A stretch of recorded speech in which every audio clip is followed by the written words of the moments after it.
I have a great idea. Let's cancel the most successful conservation program in the history of the world. That's a great idea. How did you come up with that, Bill? Well, I read it somewhere. Seems like someone's had it, and we got to talk about it, man. Yeah.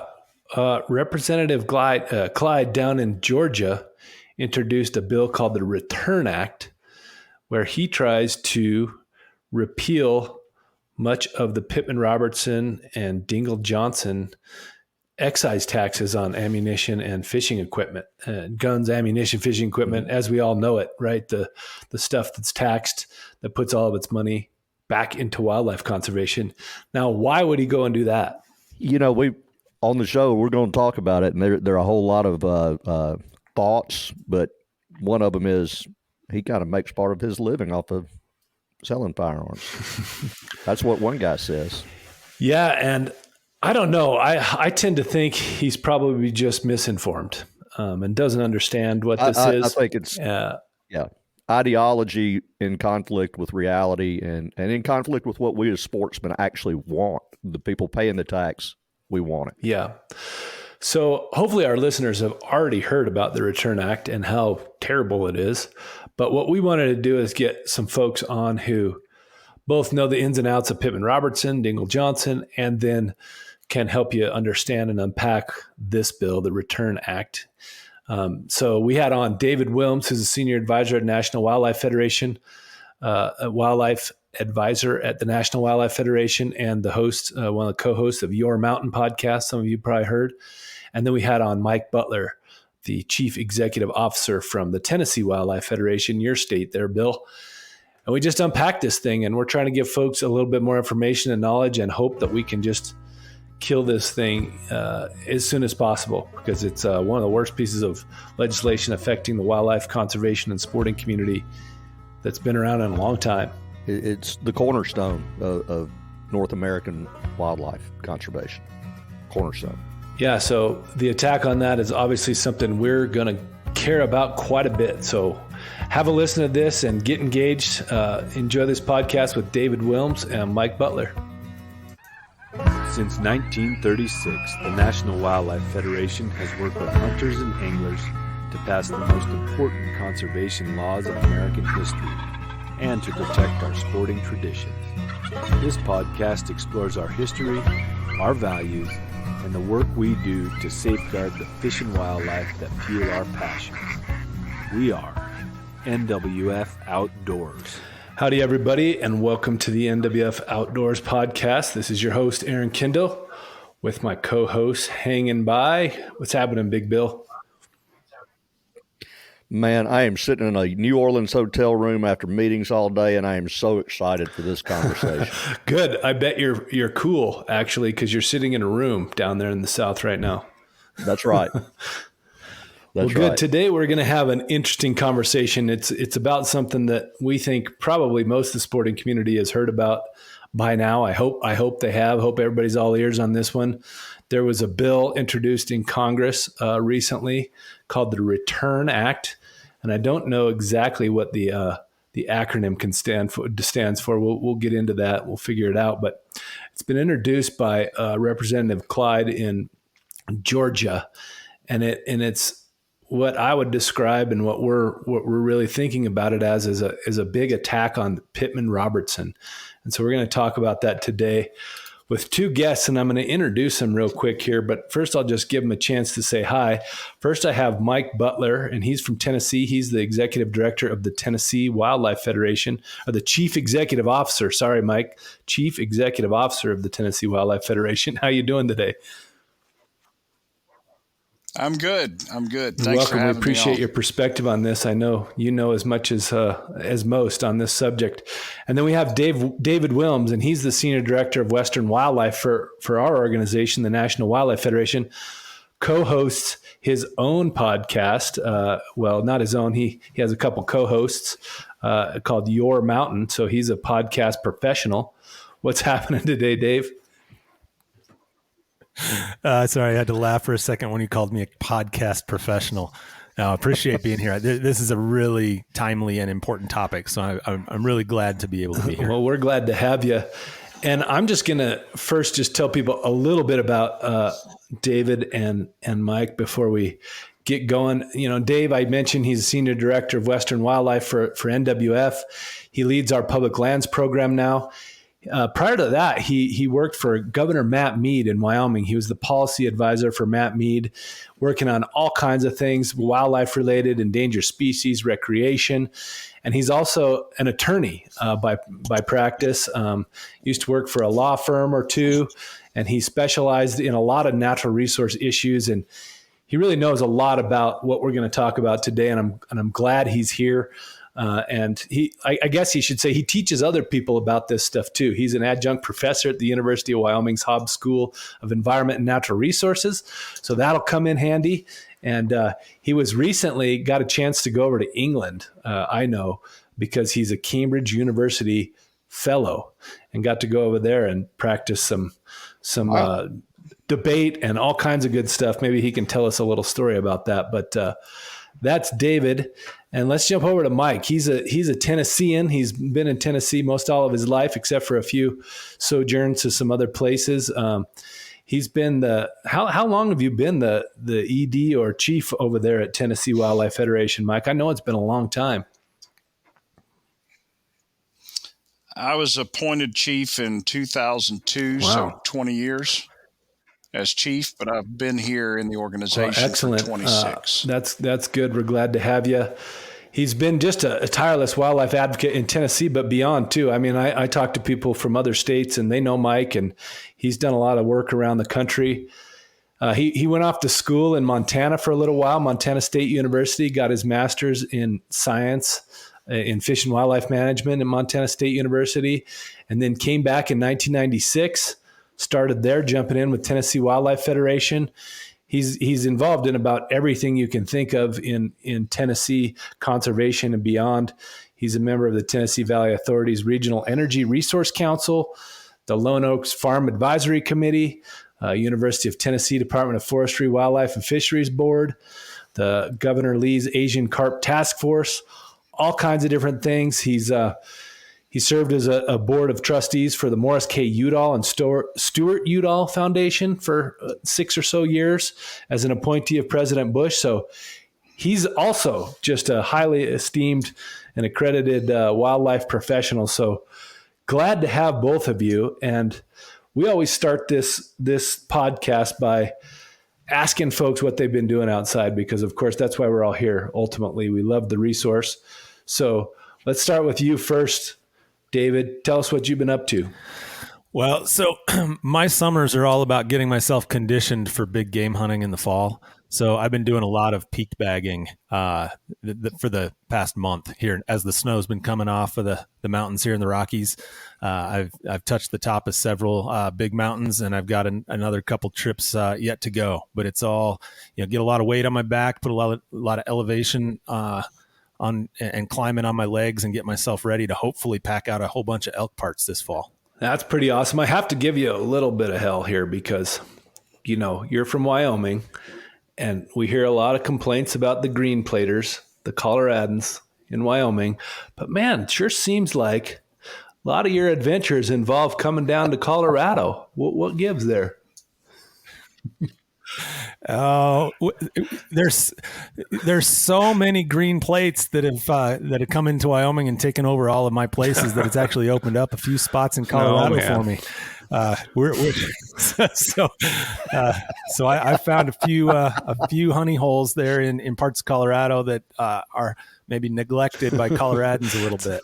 And I still do a lot in Wyoming. I'm going on a big trek through the Grovant Range east of Jackson Hole here in a couple of weeks, and definitely still do a bunch in Wyoming. But yeah, you've probably noticed I've spent some time in Colorado for sure.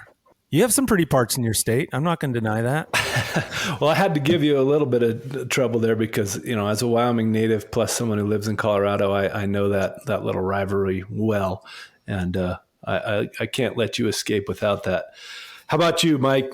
What you been up to out there in Tennessee? Is it too hot to get out, or what are you doing? No, it's been pretty nice. Let's see. Most recently, I took my daughter and a friend down the road to the Harpeth River, the South Harpeth, and they did a little wade fishing and caught some smallies. And then last night, I dispatched a couple of armadillos that were digging in my front pasture. And then let's see, what else happened? Oh, we went up and looked at a big farm with some board members yesterday evening, had dinner with landowners we're talking to up north of us a little bit. So it's been a good week so far. Can't complain. The weather, we got humidity below 50% and temperatures no higher than about 90, 91, which is rare for this part of the world in July. So enjoying it while we can. Well, good. That doesn't sound too bad either. Thanks for that. What about you, Big Bill? I know you're down in New Orleans now, and you're across the state from Mike, but, how's it been in Tennessee? Right, but it's been great in Tennessee. Like I told you before, Kentucky Lake, where I do so much of my fishing, is actually kind of staging a comeback on our fishery, and it's really exciting. I know it's dear to Mike's heart, too. So the 4th of July, that whole week we were off, and that was really cool, because I spent every day on the water. We bass fished. The willow flies were hatching, so we caught brim under fly hatches on fly rods. And it's just a hoot this time of year when things are working right. What about you?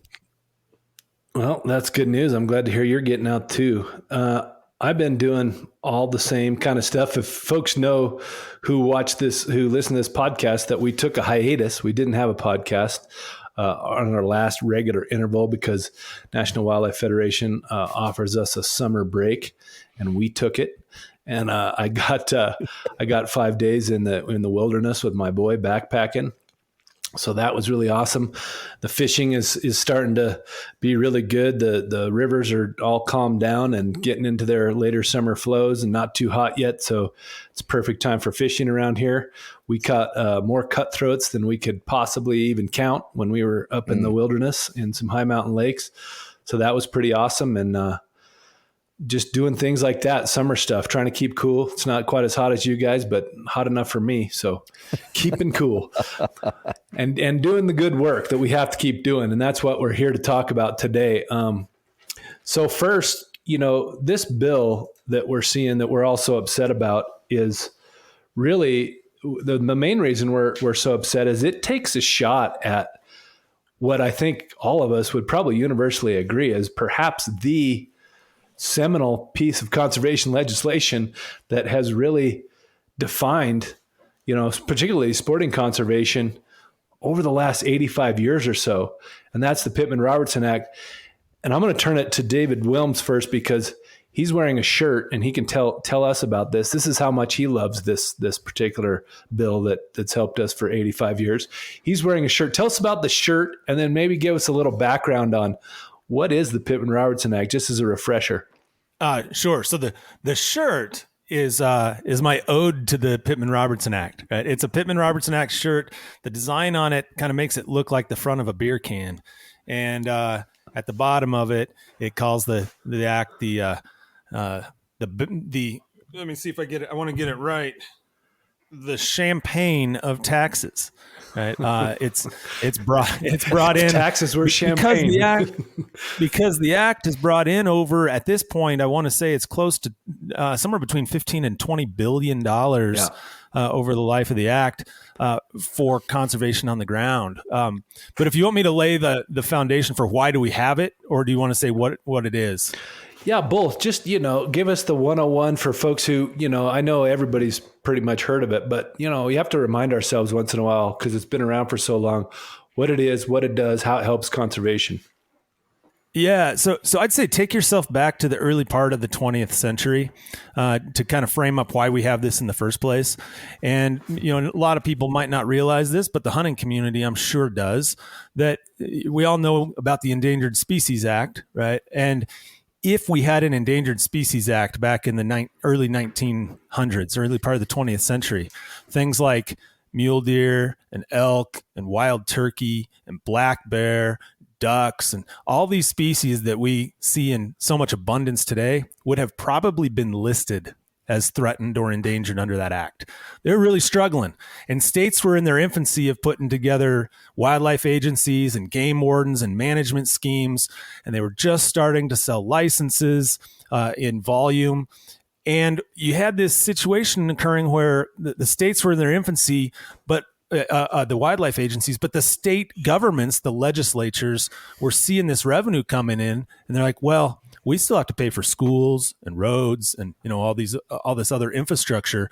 And admittedly, they were dipping into those funds and using those funds to pay for other things, not unimportant things. They were important things, but they were using this money that was generated by wildlife from the wildlife resource and putting it to other uses.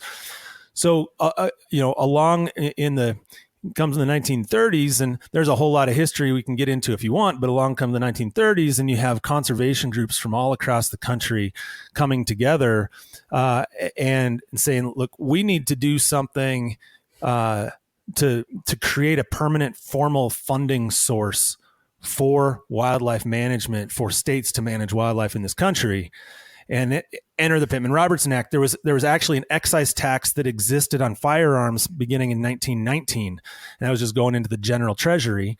And I identified this as a way that hunters and anglers, the ones that are really paying that excise tax, that you could create a fund to take that money that's generated off that excise tax on firearms and ammunition, create a wildlife trust fund, and then have that go back to the states, back to individual states, to be able to actually manage their wildlife. And the beauty of it was there was a condition placed on that money, right? The condition was that the states could no longer divert that state revenue, those license dollars coming in. If you want to get that, the Pittman-Robertson, what we know is Pittman-Robertson now, you want to get that money, you had to stop diverting. You could no longer divert the money that the states were bringing in from license sales. So it created effectively two permanent revenue streams through one federal act. It created the permanent revenue stream of license dollars coming in from selling deer and bird and hunting licenses, right? And it matched that with these dollars coming in from the sale of firearms and ammunition.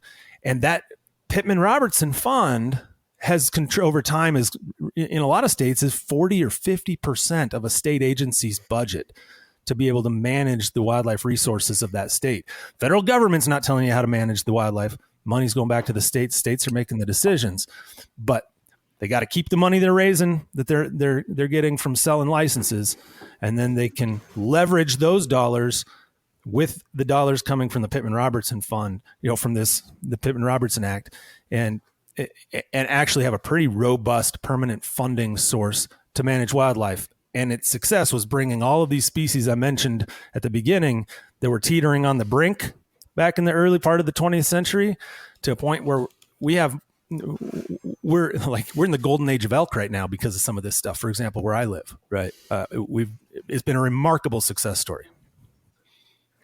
Well, when I heard about this deal, the first phone call I made was to Mike Butler.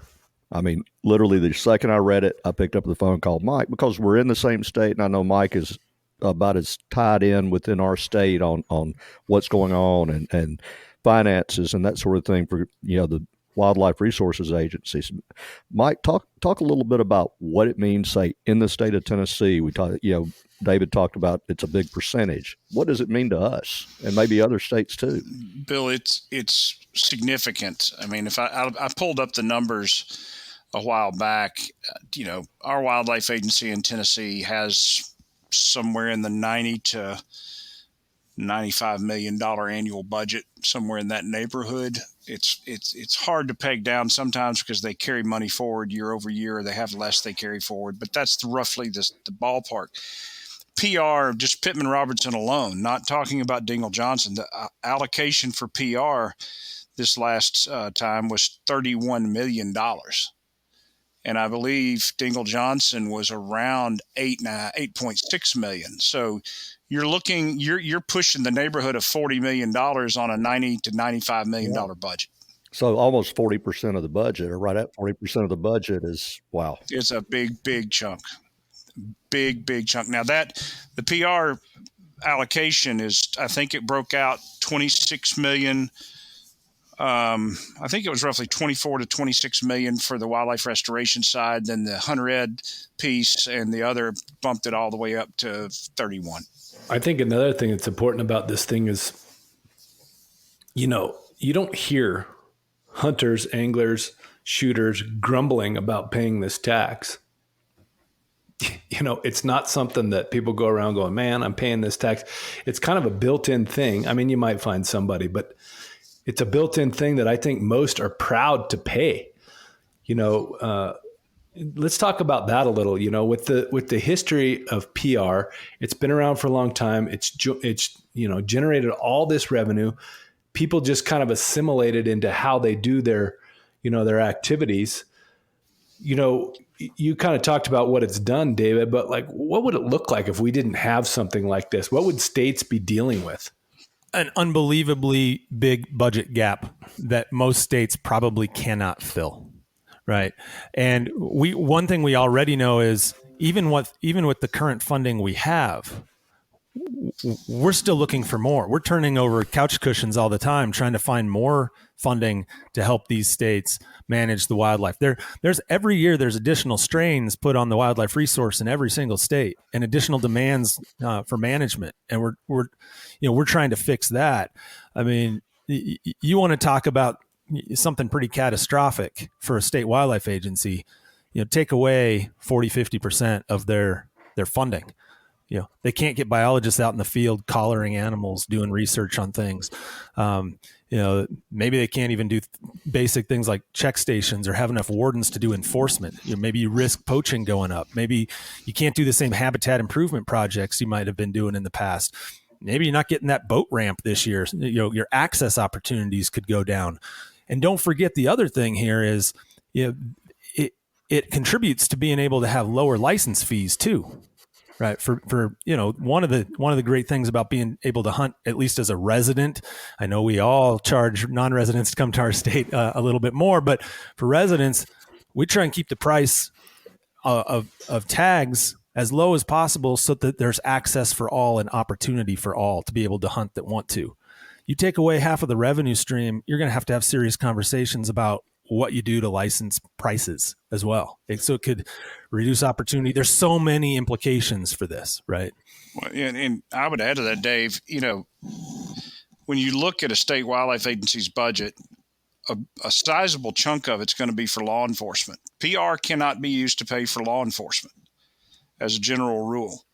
So when you look at what proportion of an agency's budget that is, when you've already limited it to where it can't be spent on law enforcement, they have to use state-generated license dollars to cover law enforcement for the most part. Then the piece of the pie that 40 million or 39 million here in Tennessee is going to pay for, it becomes more than 40%. So the impact of it is expanded or magnified, if you will. And to your point, the management of waterfowl areas, the management of public lands that the agency owns, the ability to acquire any additional public lands, take your pick. There's a myriad of things that would just get absolutely crushed under the weight of losing these dollars. Let me say something and ask a quick question, because I'd say one of the positives of this whole deal happening right now, I know I've had the opportunity to talk to sportsmen who really hadn't heard of Pittman-Robertson, or if they had, they just, as you said, no one's griping, so it just happens, and so a lot of people are getting educated, and that's a positive thing. But one thing I get asked, people say, I've never seen it on a receipt. I mean, where's this coming from? So how's it paid? How's it funded? I mean, who pays it? When do they pay it? That sort of thing. Yeah, you won't see it on a receipt, right? It's a manufacturer's tax. So the largest single payer of excise tax to the Pittman-Robertson Fund is actually federal premium ammunition. So it's the manufacturer of the ammunition and the firearm that pays the excise tax and passes that price, that along to the consumer. Right. So you're not going to walk into a sporting goods store and buy a box of ammunition and see a line item for 11% there for your contribution, but you're paying it. Like it's passed along from the manufacturer. Yeah, I think before we leave this PR conversation, we ought to say one other thing. A lot of people have also heard about the North American model of wildlife conservation and its tenets. And let's talk a little bit about how PR supports that, because One of the things I think Americans, we take for granted a little is how amazing we really have it. The ability to hunt and fish every year, abundant game. This thing is really one of the legs of the stool when we're talking about why that is. And it's standing as the envy of the world, that like folks across the planet wish they had it as good as us. And I'll say one more thing before I let either Mike or David say that is, I should also note that National Wildlife Federation came into its inception with this issue on the table and was a chief architect and basically rode this thing across the finish line when we were founded. And so this is kind of a bookend for us, right? Like we brought this thing to bear with a lot of other partners, of course, but we're obviously adamantly going to defend that and all that it's meant over our history. But David or Mike, talk a little bit about that conservation model and why PR is so integral to that. Well, I think that's a great point. The beginning of the modern conservation movement in our country started with President Franklin Delano Roosevelt's calling of the 1937 Wildlife Congress at the Mayflower Hotel in Washington, D.C. And that North American conference that took place was a broad array of representation, from garden clubs to sportsmen's groups to individual sportsmen. And out of that meeting came essentially the foundations of all of the pieces of our modern conservation movement. The founding of National Wildlife Federation came out of that meeting.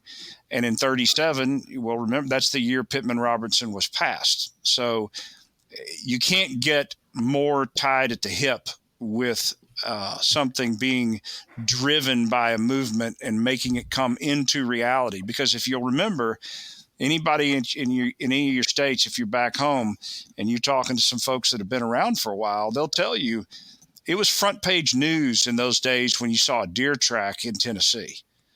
They just did not exist. I mean, we were largely still agrarian state.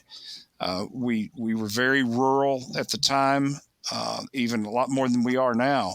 And the things that fund has paid for include the restoration of all kinds of different species. I mean, it is not understating it to say it is the most significant model. It's the funding mechanism and foundational piece of the most successful and significant model for wildlife restoration that the world has ever seen. That is not understating it. And the fact that some would argue that this thing is an impingement upon the Second Amendment, as the sponsor does, and say that they want to replace it with more reliable funding. I don't know how you get more reliable than 85 years of consistent funding that has helped build an entire backdrop for the conservation movement, for wildlife restoration, and for the people that take advantage of these opportunities. That's the other side of this. Not only are the wildlife benefiting, not only is wildlife habitat benefiting, but to a large extent, the people that utilize these wildlife benefit the most. And so, you can sit there and tear it apart 5 different ways, and you keep coming back to the basic premise that this is such a bad idea that has been put together in the Return Act. By the way, it stands for Repealing Excise Tax on Inalienable Rights Now.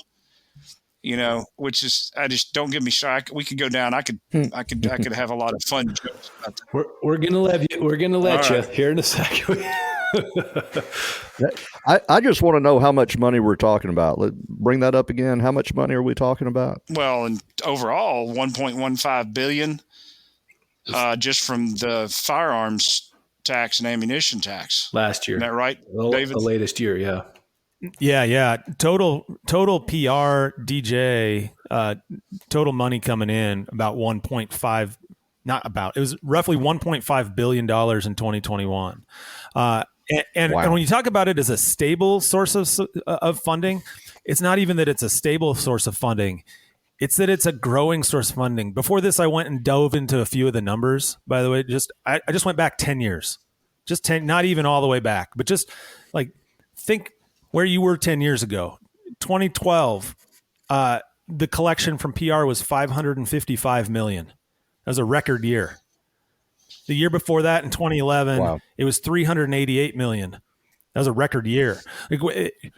This past year, 2021, was $1.5 billion from PRDJ. Record year. I mean, what we're seeing is when you look at the just a line chart, a graph of PR money that's come in over the history, we're on almost an exponential looking curve over the past decade. And it's, you know what it is?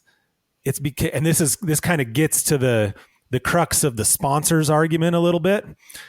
It's actually because of increased revenue coming in from record sales of firearms and ammunition over the past decade.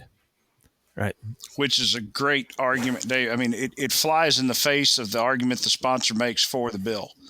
I mean, those data you just quoted, those dollars generated show that this tax has had zero impact. And I would argue, in fact, that we are helping grow the shooting industry through the use of these dollars. And I'll give you some hard examples real quick.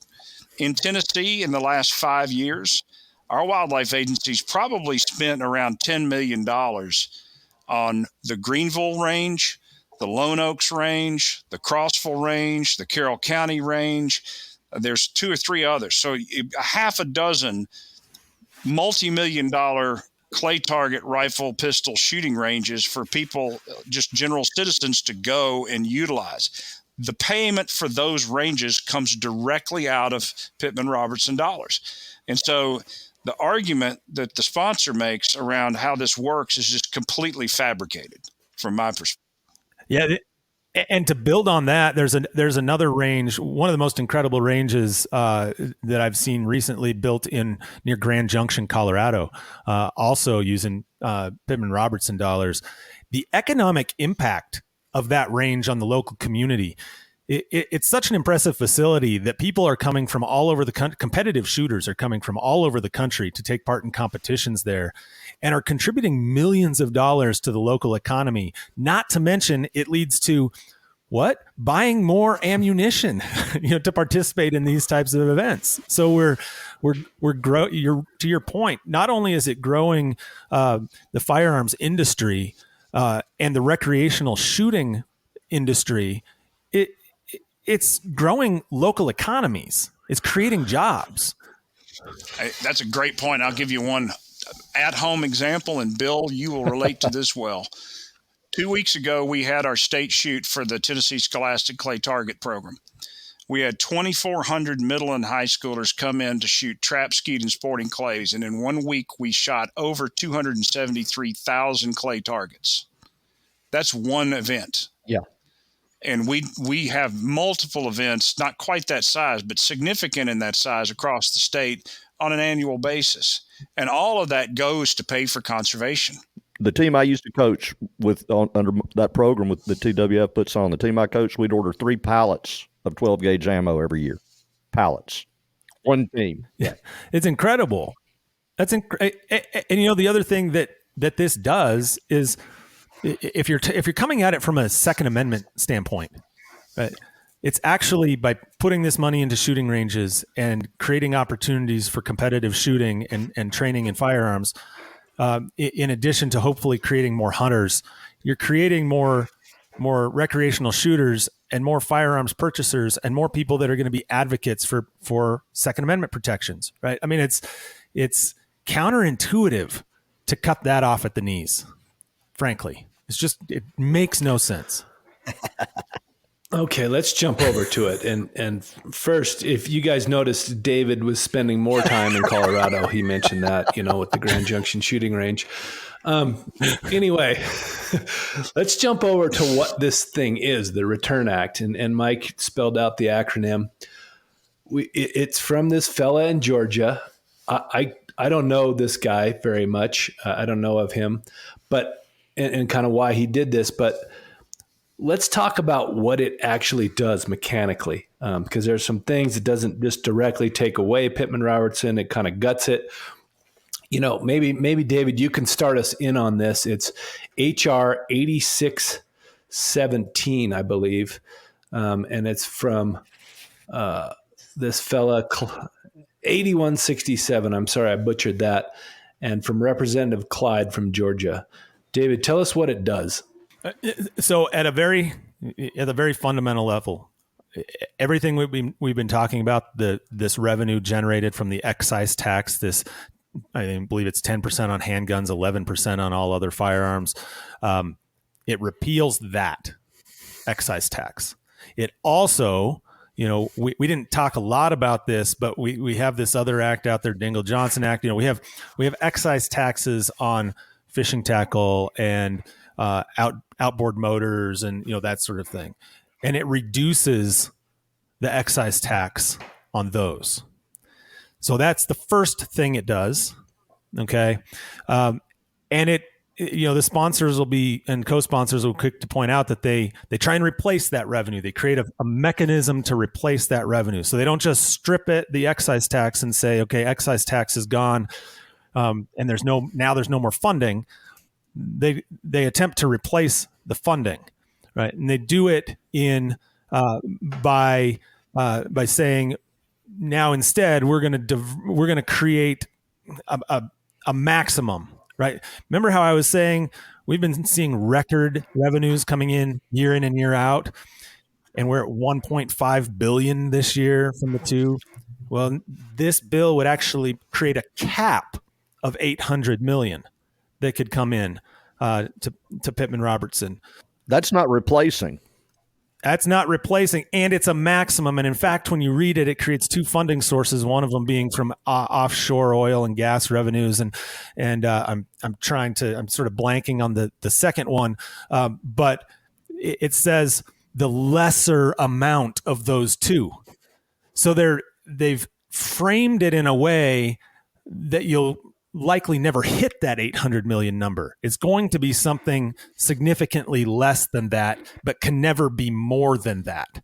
So that's another thing that it did. And then the third piece that I think is important to point out, right, is that right now when these excise taxes are collected, they're deposited into a federal aid to wildlife restoration fund.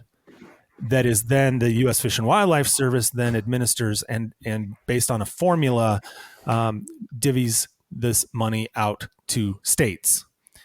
It eliminates that fund and it creates a new fund and describes what the purposes of that up to 800 million can be used for.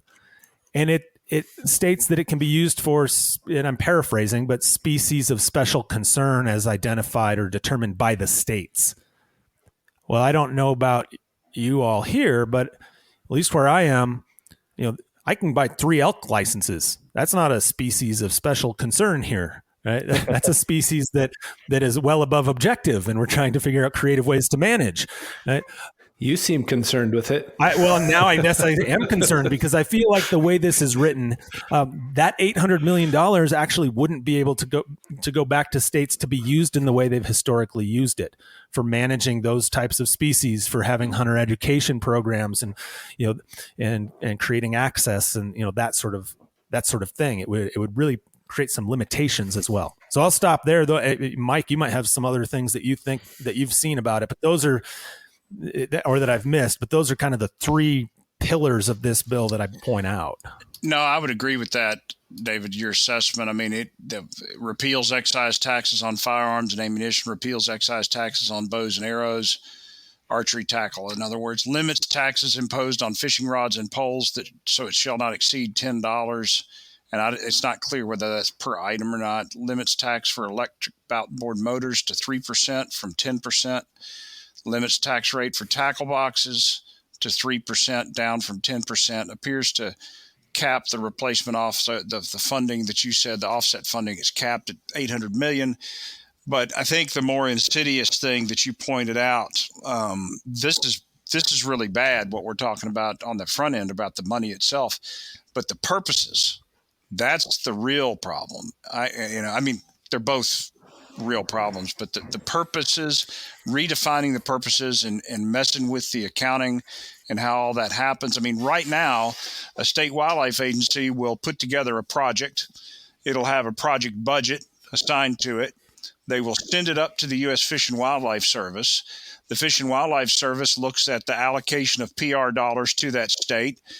This is a PR project. It has certain things it has to meet in terms of requirements. And when they approve that project that the agency submits, they cut a check for 75% of that budget because the states have to match 25%. So that's even another reason why this bill is I don't know if it messes with that matching component, but the matching component in that original approach to PR stretches conservation dollars another 25% by requiring it to exist. I think the key is that in some, I think you were alluding to this, in some states, we have fantastic wildlife agencies. In some states, we don't. And it is helpful to have that guidance at the federal level sometimes so that was established in the original act to help make sure those dollars hit the ground where they're needed for the purposes they're needed. Okay. The other thing, just one last point. Sorry, Bill. No. One last point is that and this is a little bit of speculation, right? But this goes back to the original purpose of one of the original purposes of Pittman-Robertson, which was, to prevent the diversion of funds out of the wildlife agency to other things in the state. And if you create a fund that the primary purpose is only, and the only money that's being generated here is revenue that goes to species that maybe legislators, maybe they don't care quite as much about if they're not engaged in hunting and angling, right? Or even if they are, right, this money's not now going to that, it's going to something else. Maybe they just say, yeah, we don't care if we get that money anymore. You could have some legislatures that would be inclined to just say, yeah, we'll divert those funds at this point. I mean, I'm just, what's crazy about this, okay, you have a program, no one's complaining about a tax, no one is complaining about it. In fact, we're happy it's there, and out of the blue, and it's incredibly successful by all accounts. No one can deny that. Where did this come from? Why did it happen? Great question, Bill. And I think this speaks to, some people may disagree with me on this analysis, but I think the sponsor has a clear conflict of interest in this piece of legislation, which, I mean, if that's one of the knocks you get on a lot of elected officials these days, is that they do some things that could be perceived or are actually self-serving. The sponsor owns a firearms retail store in Georgia, and he has more than one store. I think the name is, I've got the name somewhere around here. I'll find it, but it's something Armory. And let's face it. I mean, if you're a manufacturer and you're paying this tax at the wholesale level, what are you going to do? You're going to pass that along to your retail buyers, right? The retail buyers in turn pass it along to the customers. So if I'm the sponsor and I have a firearms store and I'm selling firearms and I get rid of the excise tax at the wholesale level, well, I'm hoping that those providers of firearms to me that I'm buying will drop their price accordingly. They might not. But in the same sense, I'm looking at possibly keeping a little more money in my pocket. And I think it is close enough to the line for me that it presents something that is at the very worst at the very least a perception of a conflict, if not a direct conflict. But I would defer to the actual person with a law degree here to kind of tell us what his thoughts are on that. Well, never defer to a lawyer. First of all, that's the first piece of advice I can give. But yeah, I'm not having to pay you, so I would soften it from my perspective. I'd soften it just slightly. I think there's potential for there to be a conflict of interest if chips fall a certain way. I'm not sure that there at this stage necessarily is. a conflict of interest, but it still doesn't. It's sort of those perception matters too, and it just looks. It kind of looks bad, right? Even if there isn't a conflict, it kind of looks bad. But the other thing here is sort of the why. Where did this come from? Why did this happen? I think you've seen a movement in the past several years, and I don't know how far back you have to go here, but I think you've seen a movement among the those that are really firmly rooted in the Second Amendment movement. Right. And, this argument has nothing to do with actual, in my mind, the ability to own a firearm or not. But the argument that's being made is any tax at all on any type of firearm or ammunition is an infringement upon my inalienable Second Amendment right to own a firearm. Basically, if you're taxing it, you're making it harder for me to get it, and that is unconstitutional. And there are definitely people that have a strong belief in that. I mean, I'd obviously push back with the data that shows how we're at all-time high. I do the empirical data showing we're at all-time highs, in firearm sales and ammunition sales, and that hasn't slowed down. It just keeps going up year after year. But then I do the observational data of I can't find 30-06 ammunition anywhere for my hunting rifle, right? Like there's no there's no shortage of demand out there right now from my personal experience of trying to find ammunition. And Kendall knows this because I've called him a number of times, like, are you finding anything? We've had these conversations, right? Well, let me add to that thinking, because I think you're exactly right, David. The other side of this, and I'm saying this tongue in cheek, but I do mean it, is that I'm looking at Mr. Clyde, Andrew Clyde, the sponsor, the prime sponsor's press release on this bill. As assaults against American Second Amendment freedoms continue to emerge, so do treacherous threats that seek to weaponize taxation in order to price this constitutional right out of the reach of average Americans. I firmly believe that no American should be taxed on their enumerated rights, which is why I intend to stop the tyranny in its tracks by eliminating the federal excise tax on firearms and ammunition. So let's just dissect that real quick. Number one, there is no empirical proof that tax has done anything but help increase the sale of firearms over time, if anything, by providing more opportunities for hunting, more opportunities for shooting sports. So let's put that to bed. The second thing is, if this tax is an impingement on a tyrannical impingement, even using his words, on the Second Amendment and the right of people to acquire firearms, I would ask the sponsor to give firearms away for free, because the prices that he's charging are tremendously higher than the tax. And I think, if he wants to be consistent in his logic, he needs to be going out and just giving them away as free. Give them as gifts to people, because that would be more consistent. His pricing of those firearms is a bigger bridge to people acquiring them than if he's wanting to keep that same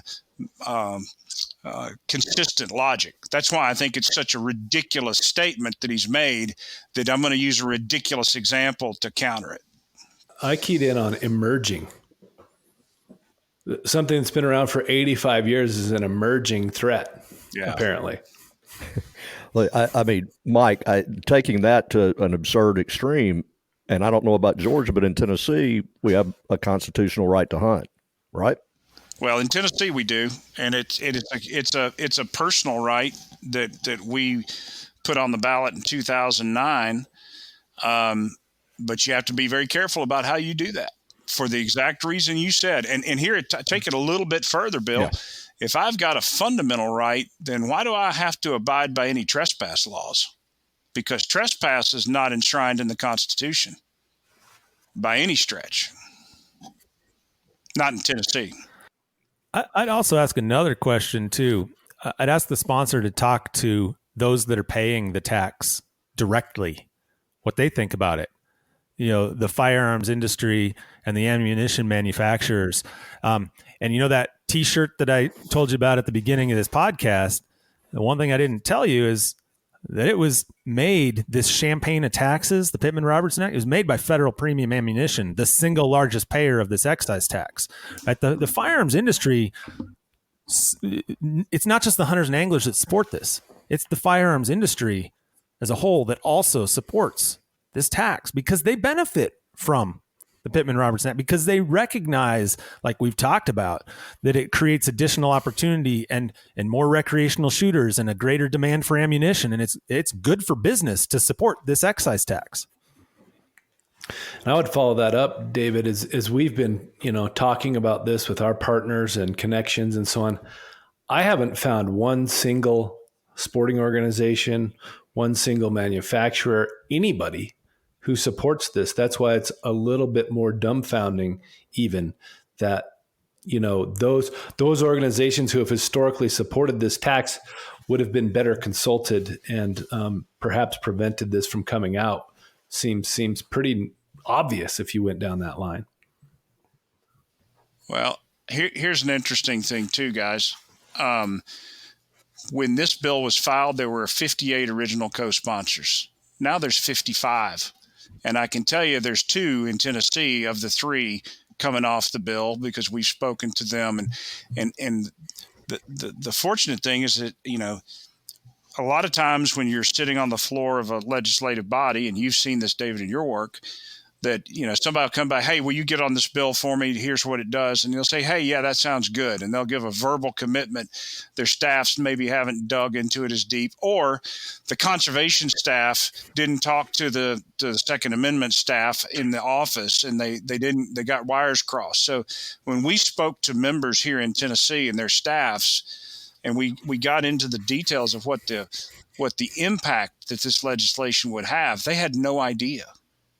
And they were parroting the arguments of, well, this is about the Second Amendment. We were like, oh, no, this has very little, if anything, to do with the Second Amendment other than it supports it already, and here's how. And so I think that there is a lot of education that's taking place kind of as this issue matures around the country, where staff are starting to hear from multiple people. And folks that support, campaign supporters, are calling them and saying, look, what in the world are you doing? Why are you doing this? And then they're saying, oh, wait a minute, I'm on this bill. We've made the request of the 3 members in Tennessee that are on the bill to get off the bill, and 2 have told us they would. And we have not finished with working with the 3rd. So we think we'll be able to pull 3 off of it beyond the 3 that have already jumped off. If I can put an exclamation point on what you just said, Mike, it would be to say it is actually pretty rare once somebody has sponsored a bill in Congress to then turn around and take your name off of it. And this is actually something it's great this came up. I just learned this week, how this works. I didn't realize this. When a member of Congress sponsors a bill, in order to be taken off that, it's a public process. They have to go to the floor and publicly state that they want to be taken off of that bill as a sponsor. It can become an embarrassing moment of, why was I on it in the first place? And now I have to get off of it. And so it's actually pretty rare that actually happens. Usually what will happen is they'll get real quiet about it, wait until this term of Congress ends, and then next time when the bill is introduced, you just won't see their name on it in the next round of introduction. So to take this active step to take it off now signals, the reason I want to put the exclamation point on it, it signals how effective, one, the hunting and angling community is in their advocacy efforts to educate members of Congress about this, but it also really highlights, underscores, bolds, whatever you want to say, how successful the Pittman-Robertson Act has been for 85 years. That once they get that information and hear from their constituents that are hunters and anglers or just general conservationists, and hear from organizations like yours, Mike, how quickly, I mean, we're talking within a couple of days of co-sponsoring that they're removing their names from it when they realize what a gigantic mistake it is. And so, it just, to me, it feels like we need to keep up that momentum, and we really need the public at large to be calling in to their congressmen and women, and even those that aren't on it, thank them for not being on it, those that are on it, educate them, let them hear from it, so that Pittman-Robertson is never used as a messaging bill or a weapon or anything in the future. They recognize this is a pretty sacred thing, pretty sacrosanct thing for wildlife conservation in this country. Something I picked up real early in conversations with a couple of non-hunters, one of whom kind of borders on anti, I think, but they're in the conservation world. They were kind of quietly excited about this. They would love conservation funding to be coming from anywhere other than sportsmen, where other voices can be elevated ahead of it and they can prioritize things differently. Is there anything to that, or do you think that's just a one-off? Go for it, Mike. Everybody's ready to jump on that one. Well, I mean, I think, let me put it this way, and if I miss the mark, you just move on to David. If I was opposed to hunting, my strategy would be to tear down the foundations that have allowed for it to thrive. And the only way it thrives is through conservation. And so as a strategic target, that would be what I would do. Does that answer it? Nice and simple.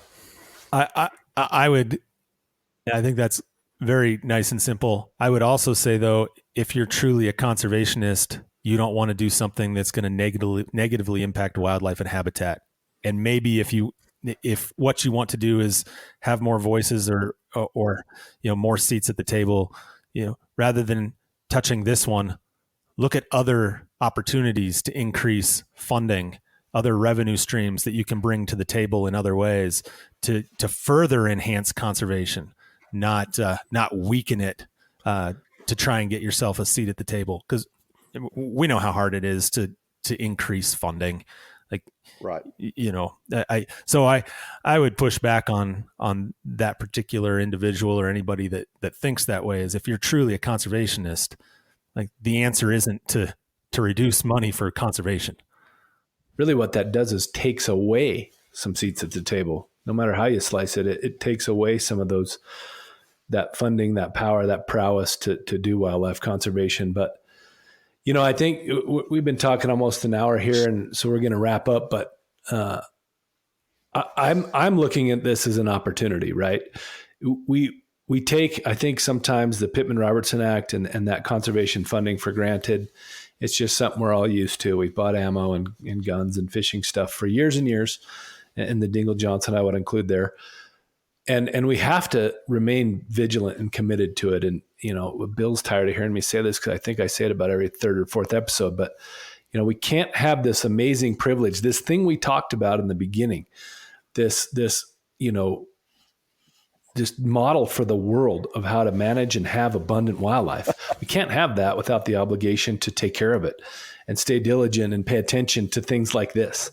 And so I'm hoping this will get people's radar up and their antenna up, and they'll pay attention to this, and they'll call these guys, and we'll call on Mr. Clyde, Representative Clyde, to pull this bill. It's not a good bill. It's misguided. Let's take this thing down and talk about the real things we need to do in wildlife conservation. And with this podcast, we'll put some links out there. We put out a press release recently. There's some other resources. I'm sure, Mike, if you have any from Tennessee you want us to include, we'll put some resources in there so you can go find out about this. But this is, House Bill 8167 from Representative Clyde in Georgia. Go look it up, see what it is, and get engaged. And we'll try to provide some more opportunities to do that here in the future. I'm going to try to send us out like that, but I'm going to ask each of you for parting words. What do you think, Mike? Start us off. Well, I think you make a good point, Aaron, in those closing comments that I think the biggest enemy we face in the sporting community is apathy. And we get comfortable. 85 years is a long time. And we get used to things happening a certain way. And then all of a sudden somebody brings up a crazy idea, and we're sitting here evaluating some of the most fundamental pieces of the movement that we've helped create over decades. And my concern is we're seeing more and more and more of that. And on the same sense, we're also seeing opportunities for big gains, like the Great American Outdoors Act, the Recovering America's Wildlife Act. So it's really incumbent upon the movement, especially the hunting and hunters and anglers that form kind of the core of the conservation movement from our perspective, to stay engaged, to do as much as you can to let the democratic process work for conservation. And that means you got to be active in an organization at some level, or at least educating yourself at some level, like National Wildlife Federation or Tennessee Wildlife Federation. And there are a lot of other great organizations out there, but just don't sit on the sidelines. Please engage, because if we don't have people engaged, we don't have a movement. And if we don't have a movement, then things like this can gain more momentum. And I don't think that this one's going to go and towards a passage point or anything like that. But we're going to make sure that it doesn't. But we need as many people echoing that sentiment as we can, as David and you referred to earlier. What about you, David? Give them something really wise to go away on here. Well, Mike stole my answer. Yes. No, Mike's 100% right. So I agree with everything he said there. And I just add just something real simple. If it ain't broke, don't fix it. Like we've got something that has worked and worked exceptionally well for 85 years at a time where it's hard to find things that have worked exceptionally well for a really long time that are universally supported or nearly universally supported.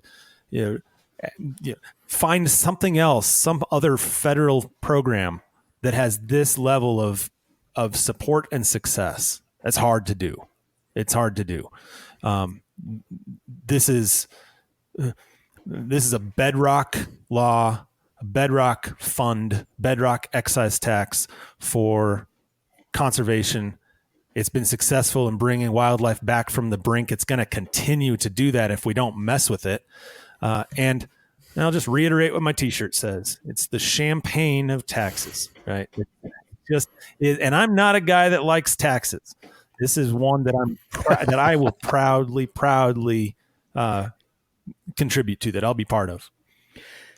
Early on, I said if there's any positive out of this, it's a good opportunity. Sportsmen go to work, raise their families, hunt and fish whenever they get a chance, and they don't spend a lot of time thinking about this for the most part. So something like this comes up, you're maybe not educated on it, and understandably so. This is a great opportunity for listeners. You've listened to this. Talk to your hunting buddies. I mean, a lot of mine don't know much about this, and I've had several call me. It's a good opportunity to talk and educate your friends. And Mark Twain once said, a man who doesn't read has no advantage over a man who can't. And I would say the same thing about utilizing your voice as a sportsman. A man who doesn't speak has no advantage over a man who can't. So use your voice.